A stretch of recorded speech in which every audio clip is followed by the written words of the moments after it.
I want to talk about graves and flowers and the awful mistake of war this morning on this Memorial Day pre-observance.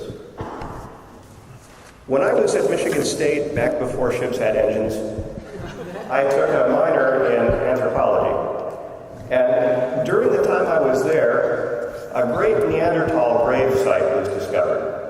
And this was very exciting to all of us who were measuring the capacity of skulls with grains of rice and talking about give or take 100 million years. But the thing that was interesting about this grave site was that the bones were too fragile to be analyzed. They couldn't radiocarbon date the actual bones. And they were trying to figure out how to place this site in its appropriate time in history. And then one of the people examining it said, well, we've got all this fantastic pollen. We can date the pollen.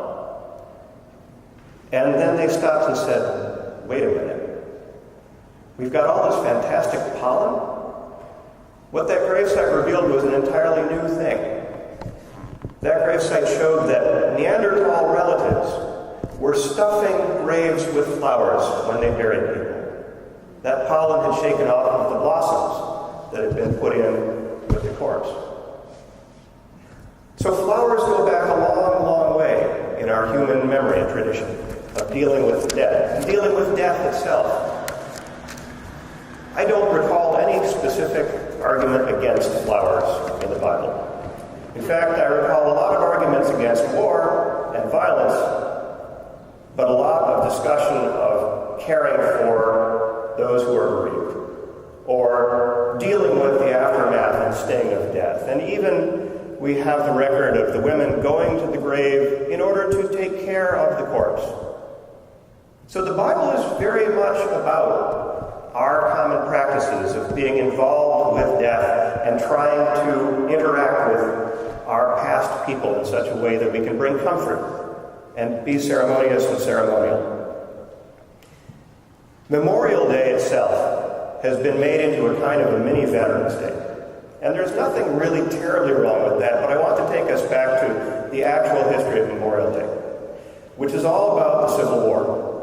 It is literally all about the Civil War. Now, you need to know that before the Civil War happened, there was a great run-up to it. Many national events were happening, but one of the most significant was something called the Second Great Awakening, when people, especially in the Northeast, awoke to the idea that they could be reborn in Christ and saved, and they had many, many camp meetings and tent meetings and revivals with great preachers coming through. In fact, this happened so much that the upper area of New York State was known as the burned-over district, because there wasn't a single soul to be saved there. They'd all gone through at least 2 revivals. So we have this Second Great Awakening and people hopeful in Christ. And then we have, before the war began as well, the advent of abolitionism. The idea that we can improve society by changing the way that we interact with one another. This yeasty, bubbling, faithful population believed strongly in a beneficent God and a saving Christ. And these Victorians also had a custom of death. Death happened at home. It didn't happen in a nursing home. Bodies were dealt with at home. Funerals went from the home. They went to, increasingly, something brand new, a rural cemetery. Not a dead boneyard next to a church, which had been the tradition, stuffed with graves, overflowing with bones, but to these new landscape architecture-oriented sites that put people into a meditative mood and used plantings and landscaping in order to bring the sting out of death. One of the very first was in 1832 in Boston, Mount Auburn Cemetery. These became sites for people to go to with picnics and to stay at with their families and to see the difference between the living, busy world and the memorialized world on the other side. And then came this war, this terrible war. 625,000 dead soldiers over the course of 5 years was the original count, but now the count is more like 800,000. And that doesn't count any of the civilians who got caught up in the battles, who got infected by the diseases carried by the soldiers. For the population of that time of the United States, that is 1 out of every 31 people who died. Everybody knew somebody who had been killed in the Civil War or was related to somebody who had been killed. And this war, as Drew Gilpin Faust has written in her book, This Republic of Suffering, this war challenged people's belief in what God was. How could you have a beneficent God on the one hand and have this much death on the other? How could those things be? And these poor people just could not make sense of it.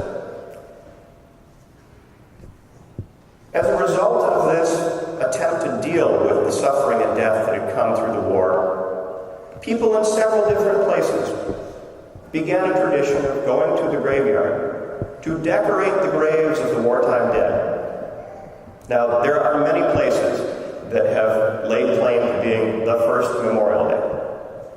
Congress in 1966 declared that Waterloo, New York was where the first Memorial Day had happened, because the business association there had declared a public holiday. Everybody took off work, everybody went to the cemetery. There are a number of other places that have claimed to be the original part of Memorial Day. But recently, an article by David W. Blight of the Gilder Lehrman Center revealed that the very first Decoration Day was carried out not by civic organizations and not even in the North. In Charleston, South Carolina, there had been a prisoner of war camp on the site of the former city racetrack. And about 257 of the Union prisoners there died during the course of their imprisonment. Terrible place. Horrible suffering at every prisoner of war camp, north or south during the war. But in this Washington Racecourse and Jockey Club campsite, which was an outdoor prison, the black slave community of Charleston had made it a special part of their lives to focus on the suffering of these would-be liberators who had come down to try to free them. The prisoners had been buried in a mass grave behind the grandstand of the racecourse. And once the Confederates evacuated Charleston with the approach of Union troops, black workmen came to rebury the dead in individual, neatly marked, well-ordered grave sites. And they named them, the black workmen named this group of the dead, the martyrs of the racecourse. They also had a parade for them. This was not just an ordinary parade. This was 10,000 people. 10,000. 3,000 of them were young black children. And the children and the women led the parade, carrying armloads of flowers. Armloads specifically of roses. There were speeches, there were picnics, there was a military drill. But this decorating of these Union prisoners' graves by Charleston's freed slaves was, as far as we can tell, the first Decoration Day. Now, in 1868, the GAR, which is the Grand Army of the Republic, that's the veterans organization for all the soldiers from the Union Army. The general of the GAR, John A. Logan, declared May 30th to be the Decoration Day for all of the graves of all of the soldiers. Now, he meant specifically the Northern soldiers, because at this time we still hadn't forgiven the Southern soldiers for rebelling against the United States government. But John Logan declared Decoration Day. President James Garfield made a speech at Arlington, which was at that point a national cemetery. It had been Robert E. Lee's family holding. It was turned into a graveyard in order to shame and mock and humiliate the Custis Lee family for their treachery. Isn't it interesting how the world changes? Today, that is not a shame or a mockery. Today, that is one of the most sacred sites for Americans of every denomination. By 1870, Decoration Day had become a ritual across all of the United States. And now we were including the Confederates as well, because people in the South felt that they also needed to honor their war dead. By 1971, we were ready for a national holiday, and Memorial Day was officially declared. Now, it comes as a result of terrible, terrible things. It's odd to look back and find happiness in our unity on Memorial Day through the suffering of multiple wars that have reminded us and reminded us and reminded us of what a great price we pay to be the people that we are. But the key thing about Memorial Day is how often it gets forgotten in the public mind. Gradually, we spend less time as the veterans are gone and their families don't remember the last war, until a new event kicks us into high gear about Memorial Day. The terrorist 9/11 incident in New York City put new life into what had been a rather bucolic holiday. People discovered not patriotism, because patriotism in some cases is the last refuge of the scoundrel, as Roosevelt said, but a love for their country and a love for remembering what veterans had done for their country.